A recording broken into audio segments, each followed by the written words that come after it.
Olá a todos, meu nome é Isaac Nonato Ferreira Gomes de Souza, discente da matéria de Biologia e Histologia Molecular na Universidade Estadual de Roraima, docente sendo Igor Nasser, e nesse seminário apresentaremos sobre o controle do ciclo celular e marcadores moleculares no câncer, tema de grande importância no ambiente da saúde, pois explica a ocorrência de doenças como o câncer e como ele pode ser combatido, dando ênfase principalmente nas aplicações clínicas e buscando entender como ocorre esse processo.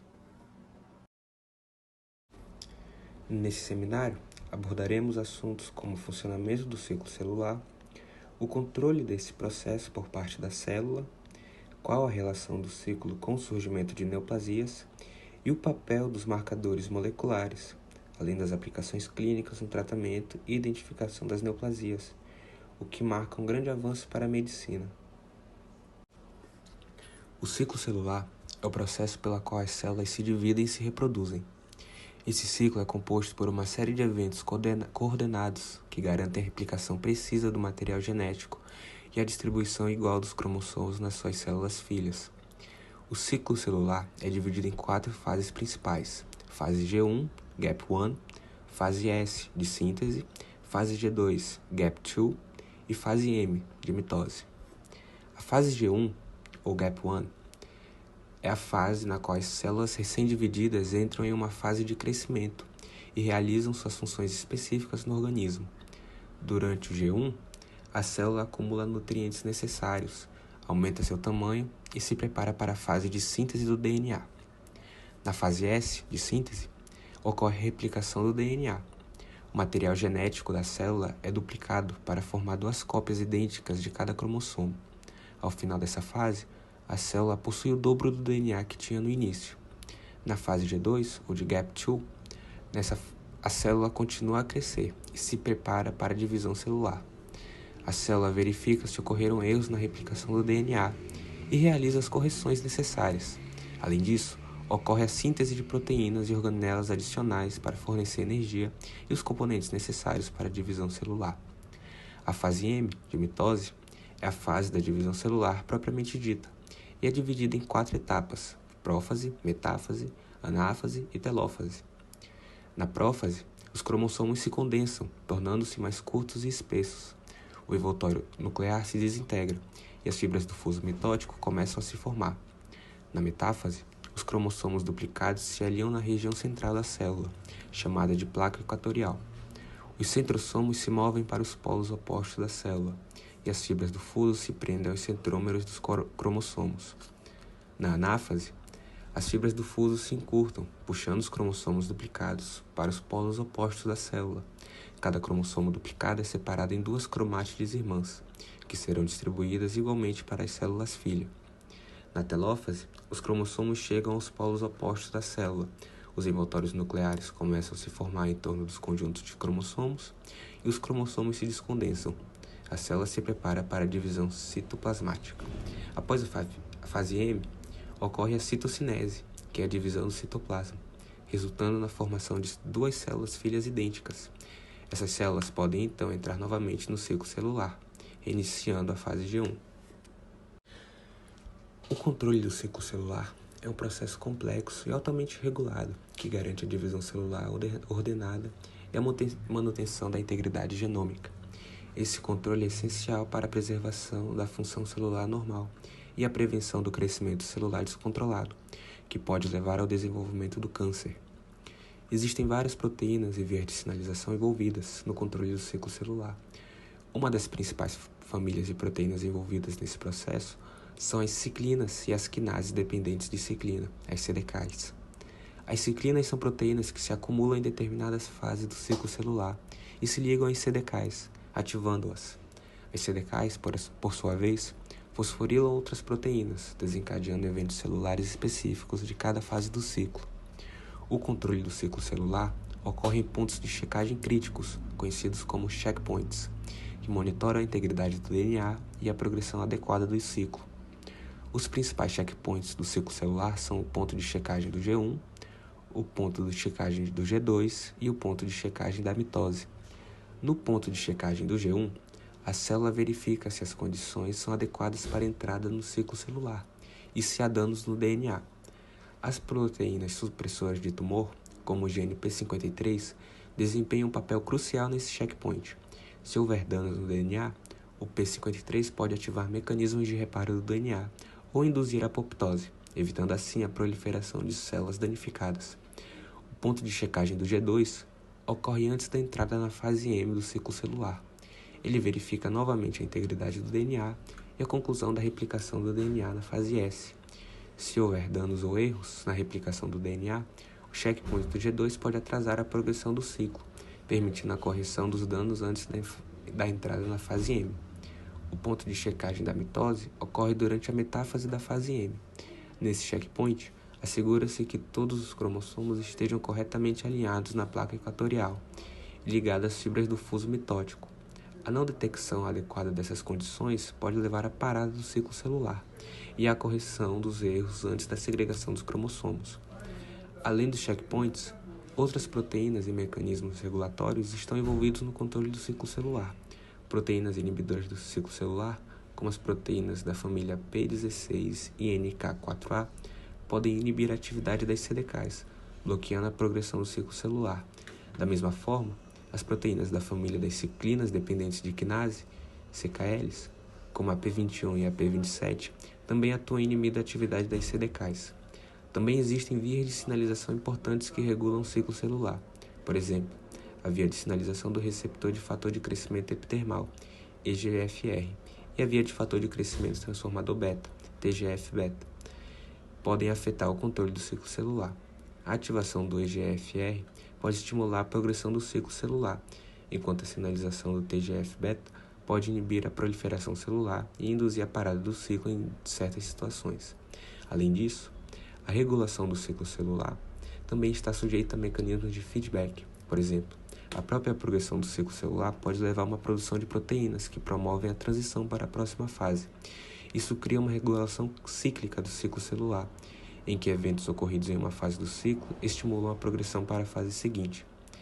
É importante destacar que o controle do ciclo celular é altamente sensível a anomalias e perturbações, mutações genéticas, alterações epigenéticas ou danos no DNA podem levar a uma regulação defeituosa do ciclo, resultando em crescimento celular descontrolado e potencial desenvolvimento de câncer. Por exemplo, mutações em genes supressores de tumores, como o P53, podem levar a uma perda da capacidade de induzir a parada do início do ciclo ou a apoptose em caso de danos do DNA. Além disso, alterações em genes que regulam as ciclinas, as CDKs, ou as proteínas inibidoras do ciclo celular podem resultar em desregulação da progressão do ciclo e favorecer o crescimento celular descontrolado. A compreensão dos mecanismos de controle do ciclo celular e a identificação das vias de sinalização e proteínas envolvidas nesse processo têm sido fundamentais para o desenvolvimento de terapias direcionadas ao câncer. Por exemplo, medicamentos que visam inibir as CDKs específicas podem ser utilizados para bloquear a progressão do ciclo celular em células cancerosas, levando à inibição do crescimento tumoral. Em resumo, o ciclo celular é um processo complexo que envolve a regulação precisa de diversas proteínas e vias de sinalização. Os checkpoints do ciclo celular e as proteínas reguladoras desempenham um papel fundamental na manutenção da integridade genômica e na prevenção do crescimento celular descontrolado. A compreensão desses mecanismos tem sido crucial para o desenvolvimento de estratégias terapêuticas mais eficazes no tratamento do câncer. Agora falando sobre as neoplasias, elas são entendidas como crescimento anormal e descontrolado de células, resultando na formação de um tumor. Podem ser classificadas como benignas ou malignas. As neoplasias benignas são caracterizadas por células que crescem de forma localizada, sem invadir tecidos adjacentes ou se espalhar para outras partes do corpo. Já as neoplasias malignas, também conhecidas como câncer, são caracterizadas por células que crescem de forma descontrolada, invadem os tecidos adjacentes e têm a capacidade de se espalhar para outras partes do corpo, formando metástases. Olá, meu nome é Helena Sasaki, discente do primeiro ano do curso de Medicina da Universidade Estadual de Roraima. Prosseguirei a apresentação apresentando sobre os marcadores moleculares do câncer e as aplicações clínicas. Primeiramente, precisamos entender o que são os marcadores moleculares. Os marcadores moleculares são a origem das características. Com a identificação do código genético, a base da hereditariedade, a forma de se conduzir o melhoramento genético mudou. A técnica de sequenciamento de DNA, que permite determinar a ordem das bases nitrogenadas no material genético, revelou a existência de trechos de DNA que se diferenciavam entre os indivíduos da mesma espécie. Essas diferenças nas sequências de DNA passaram a ser estudadas para que entendêssemos seu papel como marcadores moleculares, identificando variações genéticas. Os marcadores moleculares são como marcas digitais que podem ser localizadas em partes do DNA de qualquer organismo vivo. Essa técnica, apesar de muito avançada, exige equipamentos mais complexos e muito mais caros, tornando pouco acessível para a população em geral. Tendo isso em mente, os marcadores moleculares do câncer são características específicas presentes nas células tumorais que podem ser detectadas por meio de testes moleculares. Esses marcadores desempenham um papel importante no diagnóstico, no prognóstico e no tratamento do câncer. Alguns marcadores moleculares comumente estudados no câncer são os receptores de hormônios, como o câncer de mama e o câncer de próstata, que possuem receptores específicos para hormônios em suas células tumorais. Por exemplo, a presença de receptores de estrogênio e progesterona em células de câncer de mama indica que o tumor responde à terapia hormonal. Da mesma forma, a presença de receptor de androgênio em células de câncer de próstata pode orientar o tratamento hormonal. Os receptores de fator de crescimento epidérmico, conhecidos como EGFR, é um receptor de membrana celular envolvido no crescimento e proliferação celular. Mutações ou superexpressão do EGFR foram observadas em vários tipos de câncer, incluindo câncer de pulmão, câncer coloretal e o câncer de cabeça e pescoço. Essas alterações podem ter implicações no diagnóstico e no prognóstico do tratamento. Algumas alterações genéticas específicas podem servir como marcadores moleculares do câncer. Um exemplo disso é a mutação do gene BRCA1 e BRCA2 no câncer de mama e ovário. A detecção dessas mutações pode ajudar no diagnóstico e no planejamento do tratamento. Biomarcadores moleculares de expressão gênica avalia a atividade dos genes em uma célula tumoral, podendo fornecer informações valiosas sobre o comportamento do câncer e a resposta do tratamento. Através de técnicas como microarranjo de DNA ou sequenciamento do RNA, é possível identificar padrões de expressão gênica específicos em diferentes tipos de câncer. Além disso, a instabilidade genômica, que inclui alterações no número de cópias de genes ou rearranjos cromossômicos, é uma característica comum em muitos tipos de câncer. A detecção de marcadores de instabilidade genômica, como a análise de microsatélites ou a avaliação de carga mutacional, pode ser usada para avaliar o risco de câncer hereditário ou a resposta de determinadas terapias. É importante ressaltar que os marcadores moleculares podem variar dependendo do tipo de câncer e das características genéticas individuais. A identificação é fundamental para personalizar o tratamento e melhorar os resultados para os pacientes com câncer. O papel do médico é fundamental na área da saúde.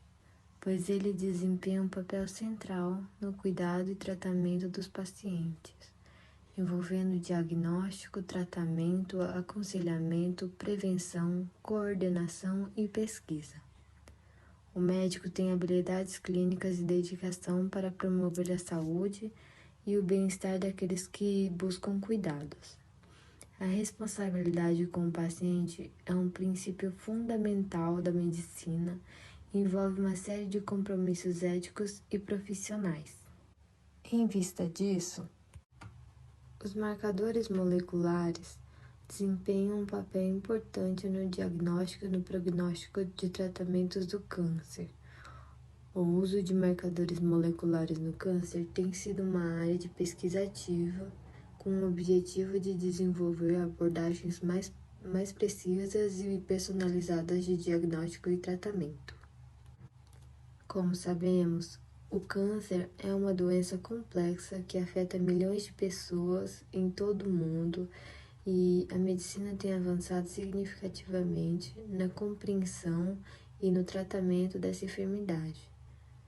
Assim, os marcadores moleculares do câncer surgem como uma ferramenta essencial, desempenhando um papel crucial na atuação médica, contribuindo para uma taxa de sobrevivência mais alta, uma melhoria de qualidade de vida e otimização de recursos médicos. Concluímos então que o ciclo celular e os marcadores moleculares desempenham papéis cruciais no estudo e no manejo do câncer, como a precisão dos diagnósticos, pois os marcadores moleculares podem ser usados para identificar os tipos específicos de câncer e fornecer informações sobre o comportamento biológico do tumor. Isso ajuda os médicos a fazer um diagnóstico preciso, determinar o estágio da doença e planejar o tratamento adequado. Alguns marcadores estão associados a um prognóstico favorável ou desfavorável.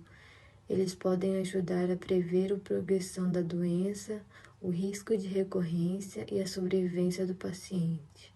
Além disso, os marcadores moleculares podem ser usados para prever a resposta do tumor a determinados tratamentos, como terapia-alvo ou imunoterapia, permitindo uma abordagem mais personalizada para cada paciente.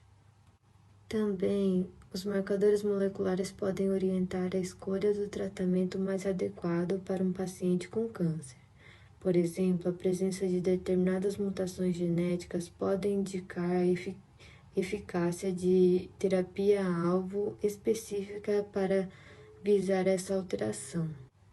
Isso permite um tratamento mais direcionado, com maior probabilidade de sucesso e menos toxicidade. Assim, a compreensão dos mecanismos moleculares subjacentes ao câncer, incluindo o controle do ciclo celular e os marcadores moleculares, é essencial para o desenvolvimento de novas terapias, a identificação de alvos terapêuticos específicos e a criação de terapias direcionadas podem levar a tratamentos mais eficazes e com menos efeitos colaterais. Em resumo, o controle do ciclo celular e os marcadores moleculares desempenham um papel crucial na detecção precoce, no diagnóstico preciso, na escolha de tratamentos e no monitoramento de respostas ao tratamento do câncer, fornecendo informações valiosas para personalizar o cuidado ao paciente e desenvolver estratégias terapêuticas mais eficazes, contribuindo para melhores resultados clínicos e qualidade de vida. E essas são nossas referências bibliográficas. Encerrando o seminário, aos participantes e aos que assistirão no futuro este vídeo, gostaria de expressar minha profunda gratidão a todos vocês por se juntarem a nós neste seminário sobre ciclo celular e marcadores moleculares do câncer, transmitido pelo YouTube.